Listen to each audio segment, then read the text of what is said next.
교회는 하나님의 말씀을 전하고 성도를 세우는 거룩한 공동체입니다. 그러나 언제나 참된 목회자만 있는 것은 아닙니다. 겉으로는 하나님의 종처럼 보이지만 실제로는 자기 욕심을 채우고 사람들을 미혹하는 가짜 목회자들이 있습니다.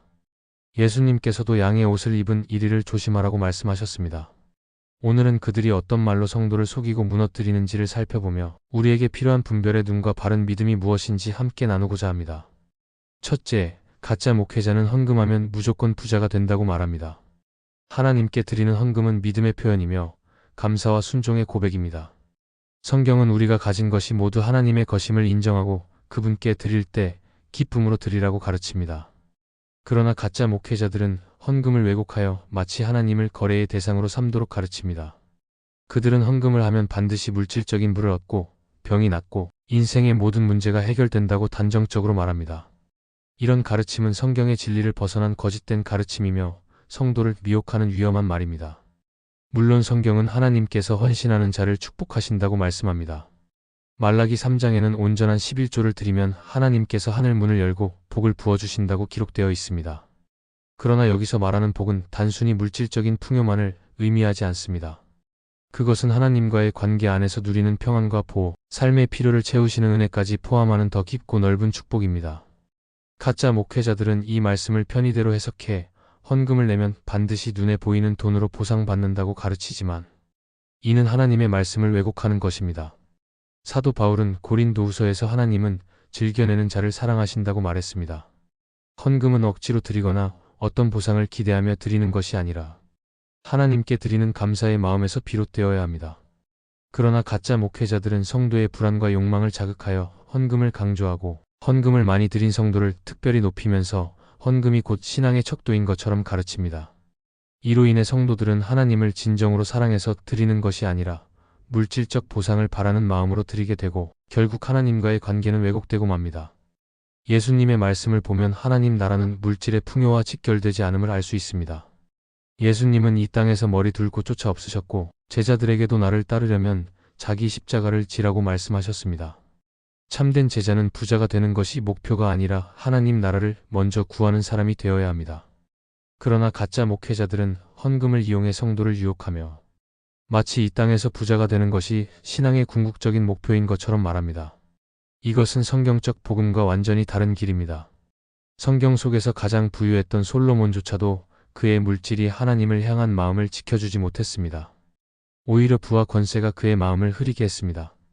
그에 비해 가난했지만 하나님께 충성했던 수많은 선지자들은 물질적 풍요가 없었어도 하나님께 쓰임받았습니다. 이는 하나님께서 우리에게 원하시는 것이 물질적인 성공이 아님을 분명히 보여줍니다. 하나님께서 찾으시는 것은 깨끗한 마음과 진실된 믿음입니다. 가짜 목회자의 문제는 단순히 헌금에 대한 잘못된 가르침에 그치지 않습니다. 그들의 말은 결국 하나님을 마치 돈을 주면 축복을 주는 존재로 만들어버립니다. 이는 하나님을 사랑과 경외의 대상으로 보는 것이 아니라 거래와 교환의 대상으로 바꾸는 심각한 죄입니다. 성도는 하나님을 믿는 것이지 돈의 힘을 믿는 것이 아닙니다. 그러나 가짜 목회자들은 성도의 믿음을 왜곡하여 결국 돈을 신처럼 섬기게 만듭니다. 우리는 헌금을 드리면서 하나님께서 어떻게 축복해 주실지 계산하지 말고 이미 주신 은혜와 사랑에 감사하며 기쁨으로 드려야 합니다. 헌금은 신앙의 행위이지 복권이 아닙니다.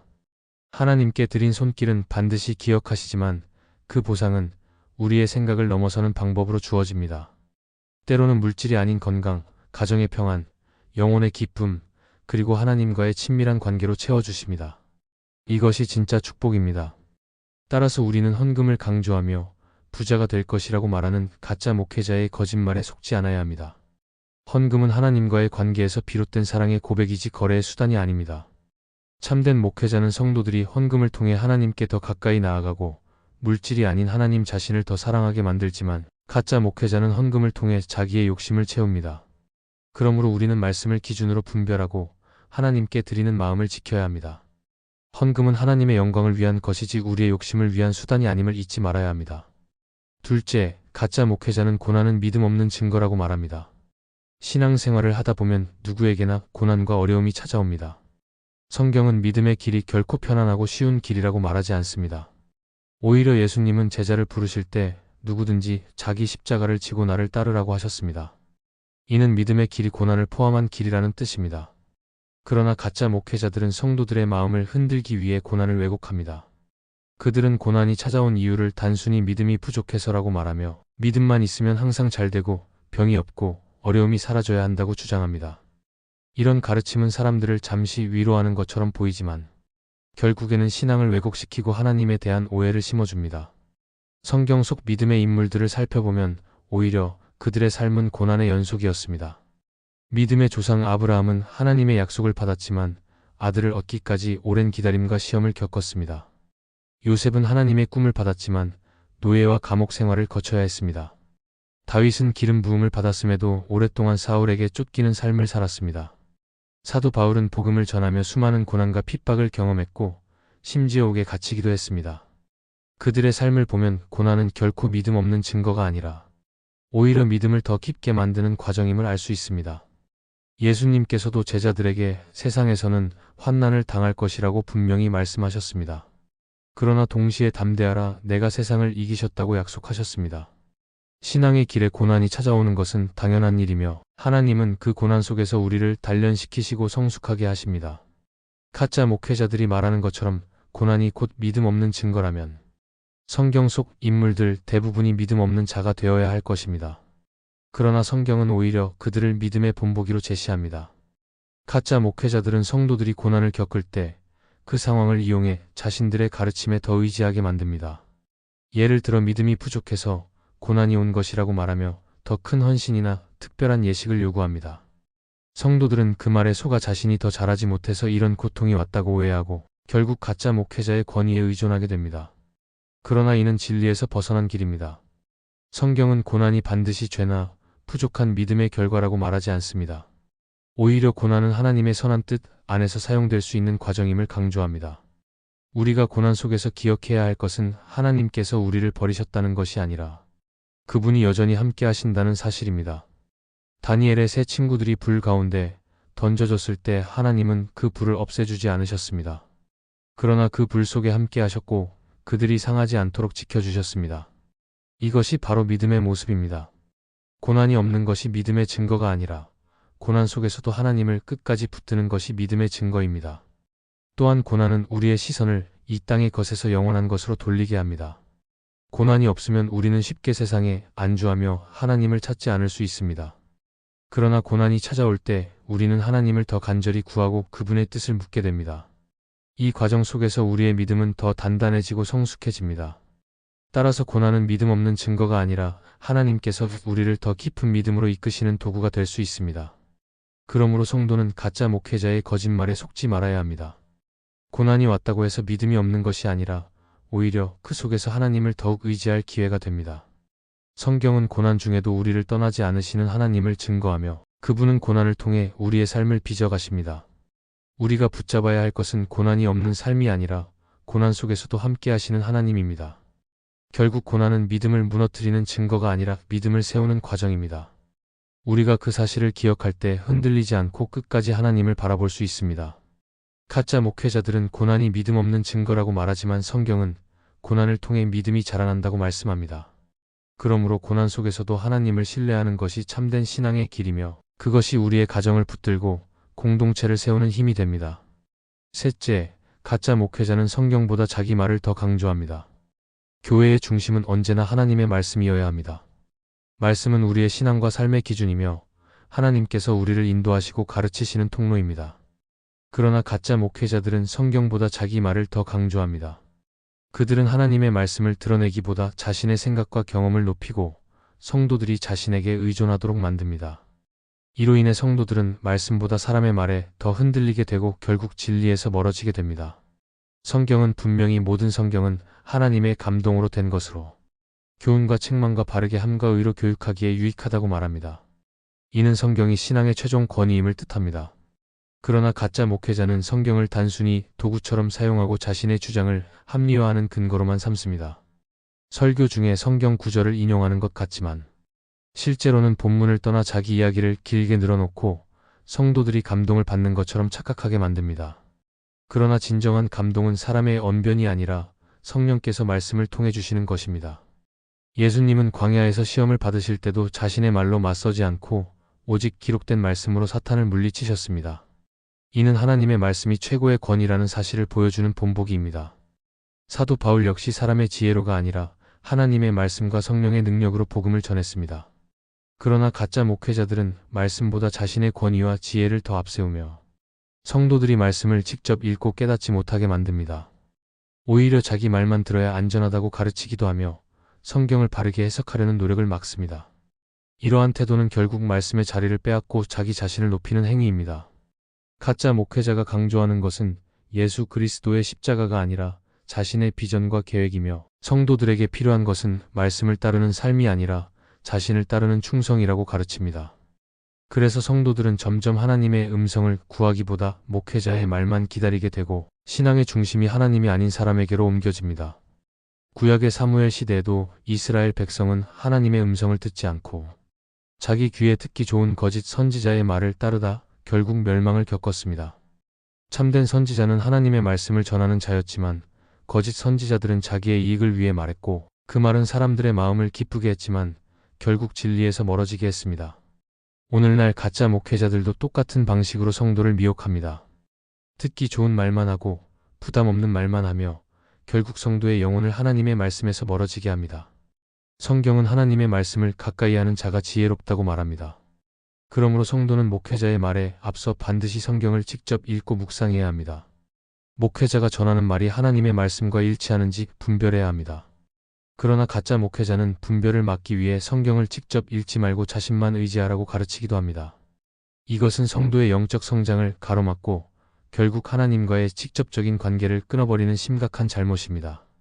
참된 목회자는 자신이 아니라 하나님의 말씀을 높입니다.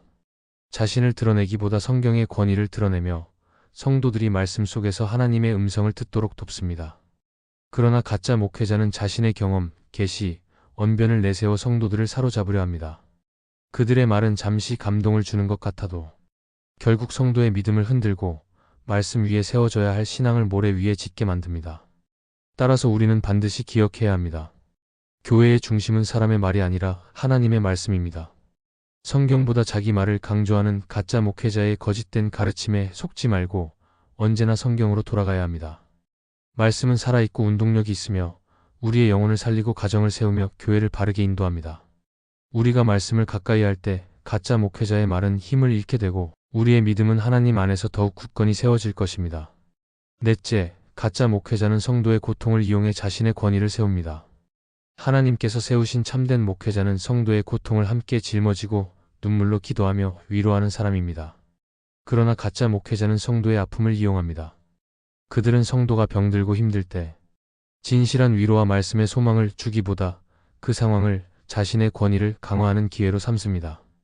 마치 자신만이 문제를 해결할 수 있는 것처럼 말하고 성도의 연약함을 이용해 더 큰 영향력을 얻으려 합니다. 결국 고통받는 성도를 돕는 것이 아니라 자기 자리를 지키고 강화하는 수단으로 고통을 사용하는 것입니다. 성경 속에서 거짓 선지자들은 언제나 비슷한 방식으로 행동했습니다.